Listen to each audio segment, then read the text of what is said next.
friends. Today we're going to talk about Elizabeth Zimmermann. We're going to look at how knitting today differs from the knitting that existed during her time period, the conditions that have changed, how knitters themselves have changed, and as always, we're going to talk about how amazing Elizabeth was and how she fit the time period that she existed in so perfectly and was such a renegade. So Elizabeth built a business based on knitters wanting to use real wool, break free of restrictive dressmaking patterns, and create comfortable, casual knits that were useful and warm using garter stitch or knitting in the round. This attracted knitting in the round, by the way, at that time was not the norm like it is today. So that was also something that she introduced to American knitters that was new and fresh. This attracted a new type of knitter, a crafty person who liked natural fibers, in contrast to what had been existing in the knitting world before that, which was the experienced home knitter who was Elizabeth Zimmermann. She was trained in knitting throughout Europe, throughout her life, and was very, very experienced in pattern knitting and dressmaking pattern knitting. Perhaps, however, because she was connecting with this new breed of knitter who was crafty, who liked the use of wool, who also loved the idea of a simple pattern that wasn't a pattern, right? That was a simple recipe that could be used to create casual, more relaxed type of garments. Perhaps because of her connection with this base of people, she disdained calling herself an artist. She wanted to perhaps appeal to the beginning knitter and empower this knitter to be the boss of her own knitting. As a result, she created an underground cultural movement that reached its peak in the early 1980s with her PBS special knitting workshop. She traveled around the country teaching knitting. She had her summer workshops at her place, and they may still continue to this day. I'm not sure if Meg Swanson is still running those summer camps. Towards the late 80s, in the 90s, knitting kind of died down as a cultural interest. And it revived again around the time of the Great Recession in 2007. This was the time that I actually came into knitting when my daughter was attending a nursery school. And I was introduced to knitting, and I never stopped since that time. And also at this time, there was the, of course, widespread use of the internet and the rise of websites such as Ravelry, which created an online space for knitters to share patterns and ideas. Now, in contrast, Elizabeth had her snail-mailed newsletter, which was a monthly newsletter where she told a story about her life. She included a pattern, and she sold you the yarn through her mail order business.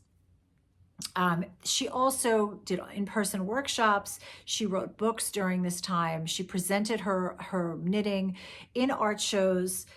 What we have today, in contrast, is YouTubers, right? We have YouTubers who have lifestyle channels, who teach techniques online, such as what first comes to mind is Arne Carlos. They even have they have their knitting cruises, which are hugely popular, and they sound like a lot of fun. So there is both a very strong online community, but there's still this connection to in-person meetings. Who is the modern day knitter? Can we even say one thing about them? She or he comes from a variety of lifestyles. They come from urban settings, from rural homesteading environments.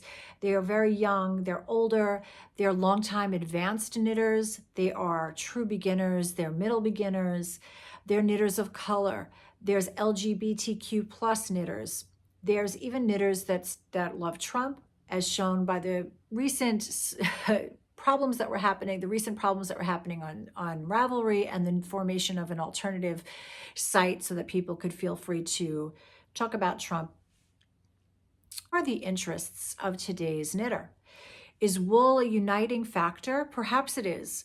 Today's interest in real wool continues, and it's spawned a huge industry, right, years ago that still exists today.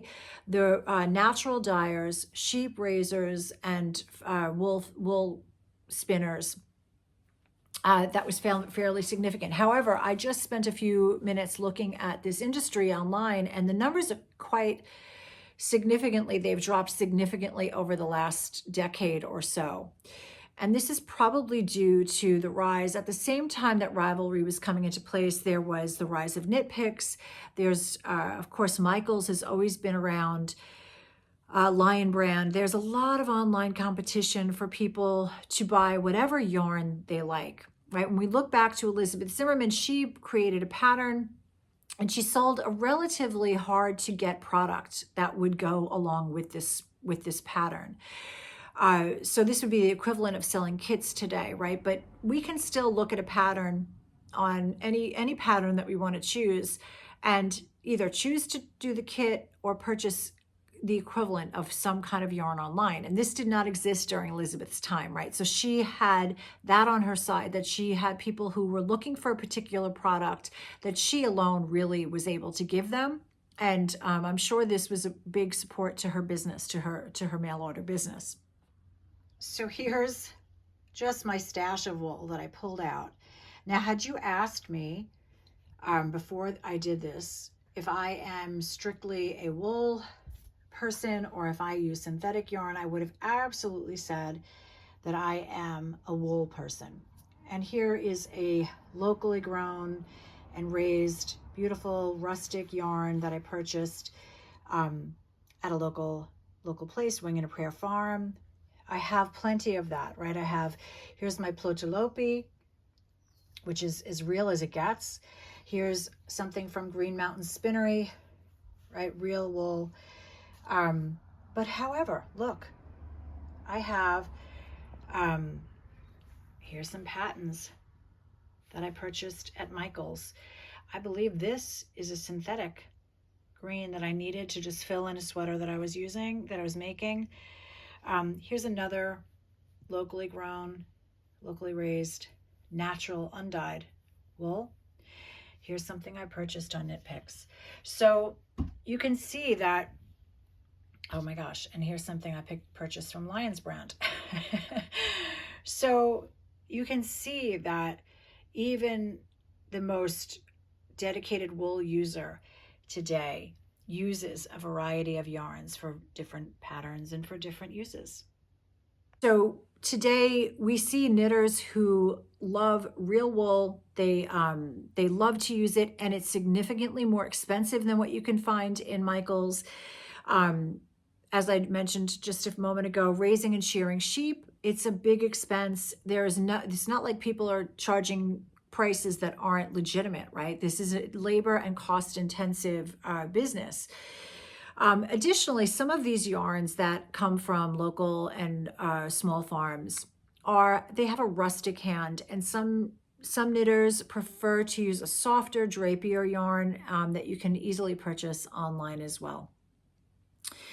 So many yarn companies, even the larger ones, have been scaling back in recent years on their production of yarn. So clearly the yarn industry the small yarn industry is feeling the pressure from online sellers such as Knit Picks and Michael's, Lion Brand, etc.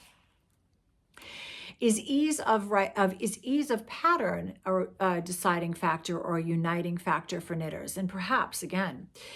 However, we definitely see a rise in skilled knitting patterns on Ravelry and elsewhere that utilize advanced techniques, and Instagram is filled with knitters who display a variety of gorgeous, detailed patterns and knits. And so while there are always beginners, it seems that knitters do take pride in their level of skill, and perhaps might even agree to be called artists, unlike, in contrast to Elizabeth Zimmermann. We see such a rise in designers, right? There are so many fabulous designers on Ravelry and elsewhere, and it's a lifestyle. It is an artist's lifestyle, and that there is pride in that skill. So what unites today's knitter? Perhaps it's the experience of knitting. For me, it started with the feel of chunky wool on wood needles while my child learned finger knitting in a Waldorf preschool some years ago.